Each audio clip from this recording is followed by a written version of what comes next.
Hello, everybody, and welcome to another episode of United Talks podcast.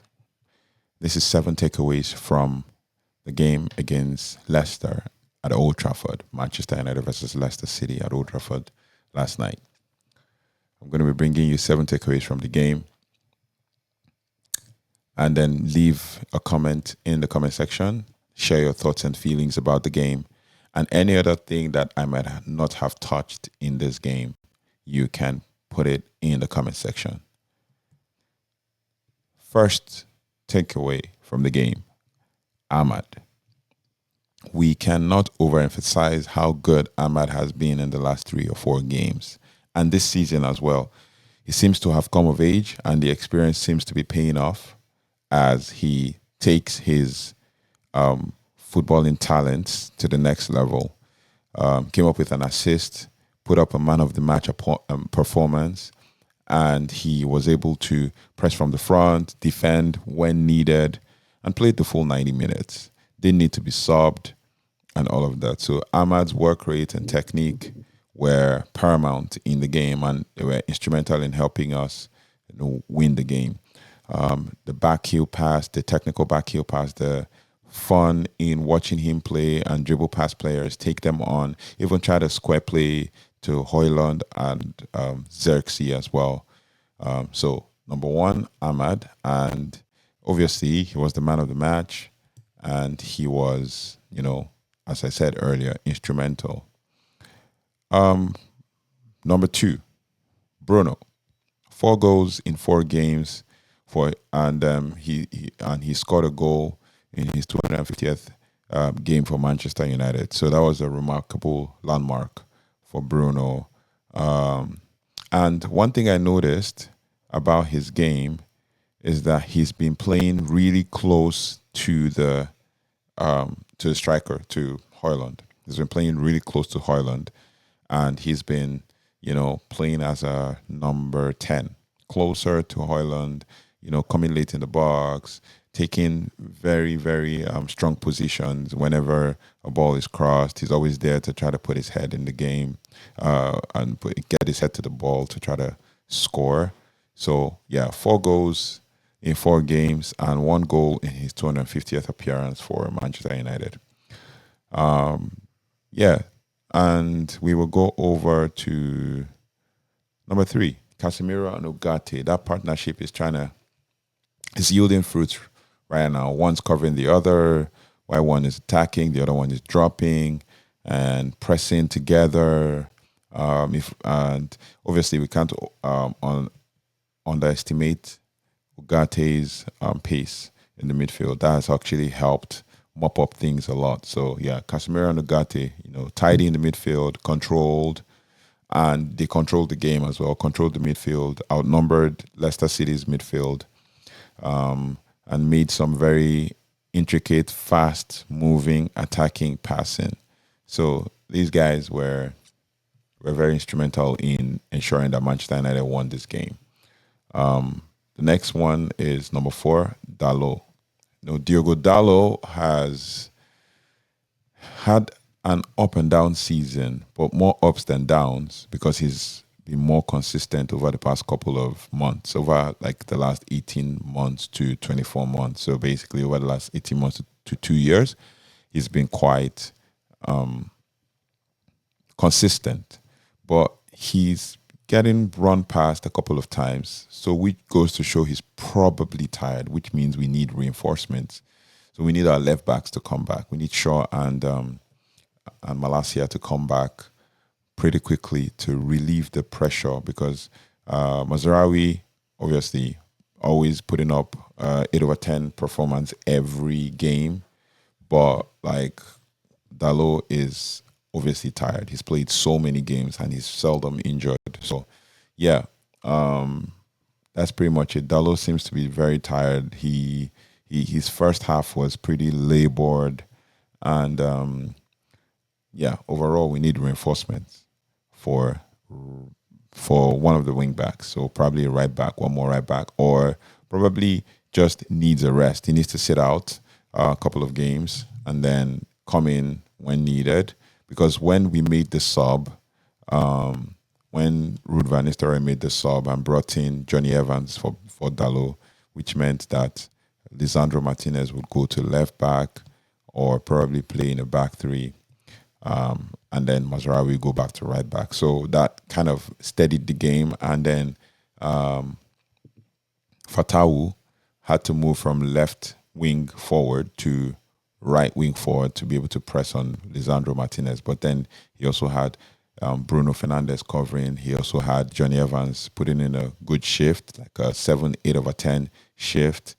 And then he also had De Ligt covering for that left side of the field, and Ugarte as well covering. So, yeah. Over to number 5. And number 5 is goals, goals, goals. So we've got goals in 4 games back to back.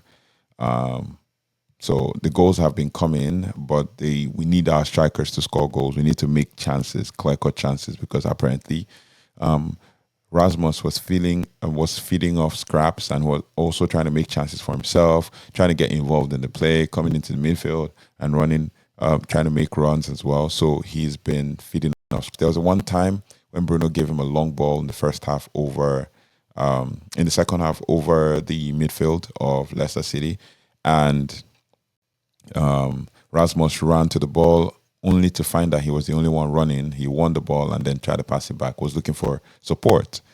So if Bruno passes the ball, then it means that Bruno can't even be there to support him, but he had to play the ball back. So it's very important that we try to get goals for our forwards. And I think Amorim is going to, maximize that and take full advantage of that. So, yeah, we need goals, but we've got goals. We've scored goals in 4 games.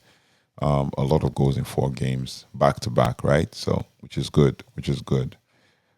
So over to number 6. I noticed something in the game. It's a switch to back 3 for a bit.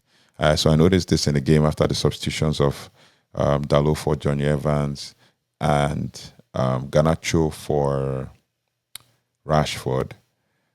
We noticed that at some point there was a switch to a back 3, which brought Garnacho to make him make both Garnacho and Mazraoui to be the wing backs. I think for about a 5 to 10 minute spell of the game since the substitution, at that point it was more apparent or obvious or evident, as the case may be, that Mazraoui was the right wing back, Garnacho was the left wing back, and Bruno and Ahmad played as the 2 10s. But it seemed that after about 5-10 minutes, Ahmad switched back to right wing, Garnacho stayed on the left wing, and then Lisandro Martinez played as the left back. But one thing that was very certain was that midfield trio of Ugarte, Casemiro, and Bruno Fernandes playing in the midfield and holding it. But when we switched to that 3-4-3, Ugarte and Casemiro played as the double sixes, and in the midfield 4 they played like a midfield 4 square of Ahmad, Bruno, Ugarte, and Casemiro. But then there was a switch back to a back 4 again with Lisandro Martinez playing as left back. But that was very interesting to try to see what it looked like to an extent, with Amorim ball coming through pretty soon. And last but not least, number 7, Ruud van Nistelrooy. 3 wins from 4 and unbeaten since the West Ham loss. He has proved his mettle and even surpassed Michael Carrick's record with the most win percentage, and still unbeaten in 4 games. And the last 2 weeks must have been a dream come true for Ruud. But yeah, this was an interesting game, and I loved, the approach to the game and the organization in the midfield and the entire team structure. A few tweaks here and there, and it was pretty good. But one thing I can say I noticed is it's not that he did so much to change a lot of things from when Ten Hag was here. just did one or two tweaks, and that gave confidence to the team, especially to someone like Ahmad, who needed that confidence. And you'll be shocked to know that Ahmad has been in this club for a long time, only to have played. This is his fifth start in the season, and he has played fewer games. I think he has played 8 games this season. But then 3 wins from 4 for Ruud van Nistelrooy. That's amazing.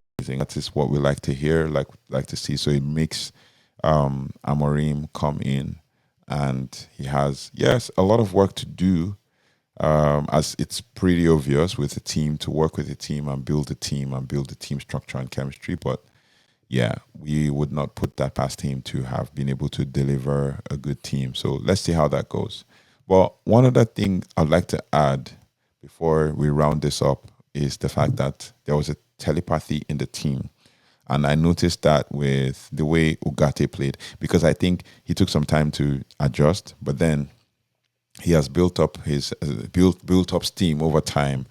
And I noticed that Ugarte was playing like a midfielder who knew where all the players were. And there was one time when he beat 2 Leicester City midfielders, and then he tried to pass the ball and just made a blind pass to the left side, and Mazraoui was right there, like right there. He met the ball, and so Mazraoui has always put an 8 over 10 or 9 over 10 performance every time he plays. He barely puts a foot wrong. And if Amad Diallo wasn't my man of the match, Ugarte would be my man of the match. So my man of the match was Amad Diallo. The next will be in that ranking would be Manuel Ugarte, and then Bruno Fernandes. Ugarte would be my man of the match after Ahmad, and he was, pretty tidy, cleaning up in front of the defense, as well as, ensuring that we don't concede goals. Onana, honorable mention, amazing, clean sheet again, 5 clean sheets this season. As I said in the previous video, 12 goals scored, 12 goals conceded in Premier League. Also, steady at the back, a few missed passes here and there, but it was good. But the midfield was key to ensuring that we kept that clean sheet. Things are coming around good for this team, and I believe that we can do better. So let me know your thoughts and feelings. Let me know your if there's anything I must have missed in the game. Put it in the comment section, and let's discuss this in another video.